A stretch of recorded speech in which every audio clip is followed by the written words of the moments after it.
So in this episode, I work on making my game a little bit more like a game over the course of 3 days worth of my rapidly dwindling free time. I made a save system that actually works this time, as well as things like enemies and knockback and health and all that sort of thing.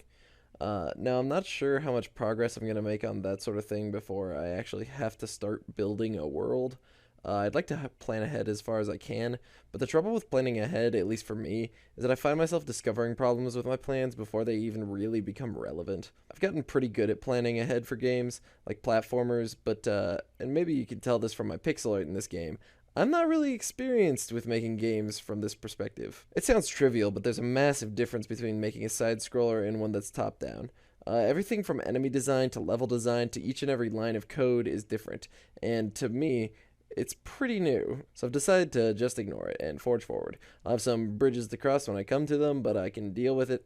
It's not as if I have a deadline or anything. I'm just doing this because I like making games.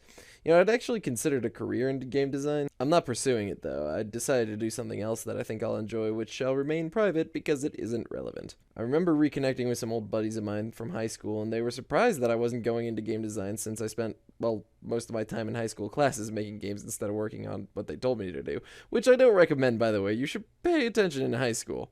But anyway, I told them why I didn't want to go into game design for a living. And besides the fact that I don't think I have the skills to do it professionally, I couldn't do it for a living because to me, my games are very personal. If I go and work for a big company, I'm not going to be creating like an artistic vision, and I won't be able to give up on projects that I have no interest in. Between Theater Throwdown and my new game, I'll admit that my games aren't exactly avant-garde art house games. But stuff like Ondine's Curse or other more story-centered projects that I just haven't really shown off on the channel, they would have never made it past the committee. You know who I mean when I say the committee, right? It's like the board of suits who tells you whether or not you can do stuff. Like, I can just hear it now. Hey, the committee, can I make a horror game that's about both supernatural horrors as well as those that present themselves in real life as you try to balance personal care with caring for a loved one? Do you shoot stuff? No, it's more of like a puzzle game, and it's all kind of open to interpretation. Is there a love interest?